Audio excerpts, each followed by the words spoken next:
Hey, True Believers, Englentine here with another batch of new comic book reviews, I should say, here with the real Dr. Venkman. How's it going? And Eric, back issue Breen, but no back issues today. It's going to be straight up new comics, huh? I have no purpose, but good afternoon anyway. All righty. Well, there you go. In all honesty, first up, getting back to it, I ended up just buying 4 books this week. I'm saving up some money for a big warehouse sale. And the first one up I want to talk about is right here. This is Deceased, number 4. Let's see what you got there, gentlemen. And I guess we do have a Who Wore It Best. So this is the Breen's cover. This is the trade dress, as you call it. And Venkman and I both have the Green Canary is what they're calling her. There you go. All righty. I think we won 2-1. So I'm a rebel. Maybe. Yep. All righty. So I'll let you start off this one, Breen, because I'm still wrapping my head around what I read here. I like this better than issue 3 because issue 3 kind of, tasted a little bit like mustard and bigotry to me. Now, the ending was kind of interesting. I mean, I don't know how much of a shock it was, but there was one thing in this that I really wasn't a big fan of because I hate when fiction set in the past uses modern slang. Like I was watching Fargo this week and it's set in 1950 and Chris Rock tells someone to slow your roll. Well, this book, when they're convincing Metron to let Cyborg sit in the chair, when someone finally presents an argument that makes sense to him, he goes, well, you should have led with that. I'm sorry. Metron is not using a phrase like that. Okay, but we also have another debate. Is it Metron or Metron? Tomato. Because I've always read it and said it as Metron. By all means, let us know in the comments where you stand on that. Venkman, you want to break a tie here? Metron doesn't make a difference. The guy's in a chair and he left. Okay, it's a guy in a chair. That's all it is.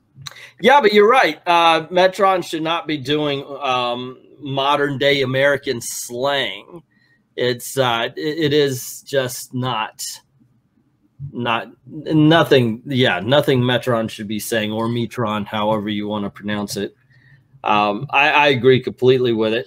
I read this issue and I got to admit, guys, I'm waiting for stuff to happen. Well, I was hoping when he saw that glass orb, he's like, "Oh, shiny," because that's what it felt like to me. It's like, we got a shiny object, they'll make him stop. I agree. Or maybe, yeah. Oh, it'll go good in my snow globe. He's like Larfleeze. Like, oh, that's mine. Yeah. It's like, so what we're talking about is, and by the way, spoiler. We're gonna do minor spoilers, not major spoilers that I know of anyway. So this issue basically revolves around the heroes standing in the garden for a long time. They're just standing in the garden. John Constantine comes back out of a boom tube with Detective Chimp and Mr. Miracle. And they are talking to Batman and everybody about how Cyborg has the cure to the anti-life equation. And they need Metron's chair to figure it all out. So Mr. Miracle says, aha, I've got, oh goodness gracious, I forget her name. What's the name of the bulb thing? Madame Xanadu. Madame Xanadu. Thank you. Yeah. I was in my head. I was just stuck on Madame Web, and I knew that was a whole other country. Yeah, Xanadu. So they decide they're going to trade Madame Xanadu's crystal ball that could see into the future. That way, Metron, who's always in search of knowledge, can say, "Hey, I have more knowledge of the future," which he actually says. I saw something and I want to make sure how it plays out. And yes, spoilers, guys. But he looks into that particular ball and decides he's got to check out. He's got to go. It's like whatever he saw was so bad and so scary to him that he has to run. There is speculation because of what happened right after that, after he left. Maybe that's what he saw or something else. Maybe that was, yeah. I don't want to reveal the last page, the final finale. Well, no, yes, yeah. But for the most part, this was a people standing around and talking. They were in the garden, then they were on. Oh goodness, I forget what, but they were with the New Gods. Yes. New Genesis, right? That's what it's. Yes. New Genesis, and they were talking to the New Gods, and it just seems like there wasn't a lot of tension. There wasn't a lot of action or anything like that in this book.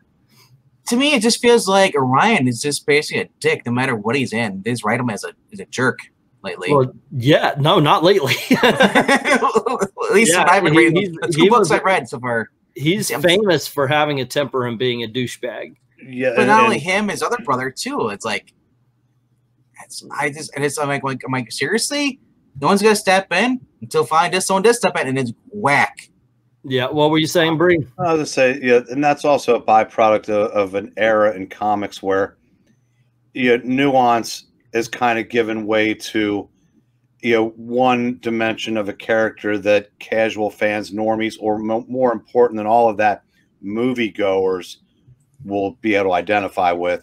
Yeah. Once upon a time, Orion, Light Ray, Scott, they all had depth. And, different writers would write them slightly different, but while remaining true to the character. Now, anybody that writes Orion, he's a dick. Anybody that writes Light Ray, he's, a buffoon. I mean, I said, that's just the way it's going to be going. I thought that's what they gave. They gave that to Bug also. No, Bug is the innocent. Bug is the everything is new. Got to find out. Which actually, I like the miniseries that came out a couple of years ago, starring the Adventures of Bug. But speaking of what you were saying, though, that you're talking about everybody standing around. Did you see that panel? Did you see that panel off the side where Batman and the Outsiders were talking about making plans to attack Ra's al Ghul? You had me for a moment. I was actually going to look for it, but there you go. No, this is the difference between a 4-issue and a 7-issue series. Yeah, I got to say I do like the art in it. I think that's pretty good. Now, they mentioned because of Superman's physiology, he would be stronger than his father. I'm like, half human? That would seem to me like he would be weaker. As a matter of fact, all the stories that I've ever read before, the line gets weaker the more they breed because it's more human blood than Kryptonian. This has to do with the supernatural shows and stuff, like what was it? Underworld, the hybrid. The hybrid will be stronger, both the DNAs, But if anything, it should just be weaker because we have a vampire, werewolf. That was the whole thing. Now you're seeing everybody's everyone's going to make hybrids because they're stronger. We have vampires did this on CW. We have witches. That just doesn't make sense. That it would be stronger. Yeah, because I don't know. It's like I've seen angel demon hybrids. I'm like, what? If a black person and a white person mate and they have a child, it's not darker or whiter. It's a mix of the two. It would be, I don't know. Stronger, I guess. So here's another thing that I thought was interesting. Once again, spoilers. Black Canary can't let Green Arrow go. I thought that was quite an interesting take on things. Especially if there's a topic cure and she's basically just like, she's had her husband. Is a cure as long as Tom's body? But even before she knows there's a cure, she's got him in a Green Lantern. Yeah. Just preserving him, not wanting to let him go. That is something I always think this when I read stuff like this. It's or like with Riri Williams, I remember she had a hologram of her friend that she's talking to, and all I could think of is this girl needs help. And I'm not like joking help. Like if there was a girl who did that, she can't let go, she can't move forward, can't move on. They need help. At this point, Black Canary's psychological state would make for a great topic, but they kind of gloss it over and go, "Hey, don't worry, we'll have Dr. Fate protect him." My thing is that she's going crazy, guys. She is going nutso right now. there was a promise that Oliver told her. Oliver told her, if I go, you know, you have to move on. Don't just dwell on it. And she broke that promise. And she made her own promise. She said, I will do the opposite. I will not rest. She's not going to listen to no man. She'll scream at you. Don't make her mad. But I do have to admit, I like the fact that Jon stopped and said, hey, look, I didn't want to fight anyway. Let us talk and all that kind of stuff. And it ended the battle. The ending does have me interested in the 4th issue. But this issue, I don't know. You know, I do the 1 through 5 stars. I've got to give this one a 3. It did not thrill me the way the other ones did. Let's see. I like this better than issue 3. Mm-hmm. I mean, yeah, it sounds like we're banging on it pretty hard, but I mean, yeah, I am still liking the series. It's interesting. I'm curious to see, especially how they get out of their now current predicament. Yeah, there have been some, last couple of pages shockers, like with the, giant plastic man a couple issues ago. I mean, it's been a fun ride. Yes. Yeah. So it's just, I don't know if it's, if it's quite as good as what's come before it in this series. Yeah, that's a good way to put it. I mean, it's still better than a lot of books on the shelf, but for that title, this is a weaker issue.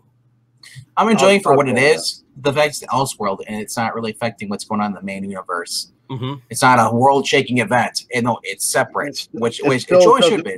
Doesn't make it immune from criticism, though. Oh, no, I didn't say that. No, nothing is. No, I'm just saying. I'm kind of happy that it's not.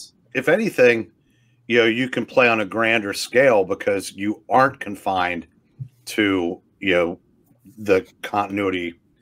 Okay. Continuity. Let's say this might be an interesting thing to do if I can remember to do it every time. I gave it out of a possible 15. We'll say.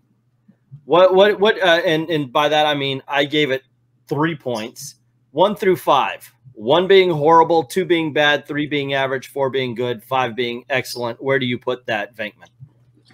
I could have pretty much an average, probably halfway, because right now it's not bad, it's not exactly great. Like you said, it was kind of slow. We do get an emotionally aware Batman in here. To me, and that's kind of like, I don't know. But like I said, it's not like it's like, wow, they put that in there. Wow, I hate this book. No. It's right now. It's the middle of the story. It's like you have a 6-issue limited series. It's right. It's in the middle, so all the action is not going to come until the very end. That's what I think. So we'll see what happens. Because I definitely, when you get to the end of this book, I'm excited for the next one. The last page made me go. I made up for everything. It's all like you are redeemed, sir. The whole floor show was a mess, but you stuck the landing. Good job. How about you, Breen? Okay, I'm inclined to give it a 3.5, but I don't think you grade in half. So I will round it up to 4 because some good character moments, shock ending. If it's got to be, if I've got to tip it in one direction, I'll go towards. I'll go. Yeah, good are the ones where I say I'm very happy to recommend these. So I admit, if they didn't have that last event in that last page, I wouldn't buy the next issue. Oh, it was really a lot. Come on, you would because you'd want the whole story. Not a whole lot of happening. A lot of yapping.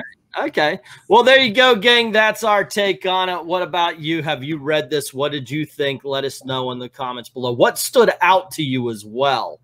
Also, don't forget to click on one of the videos that are popping up around you and click like, share, subscribe, ring the notification bell. If you don't mind helping out the channel, going over to Patreon or to Ko-Fi, drop $1 in the till. Helps keep the lights on and helps keep making videos for you. I'd like to thank everybody who's already done that. To everyone, all of the true believers, thank you very, very much for watching.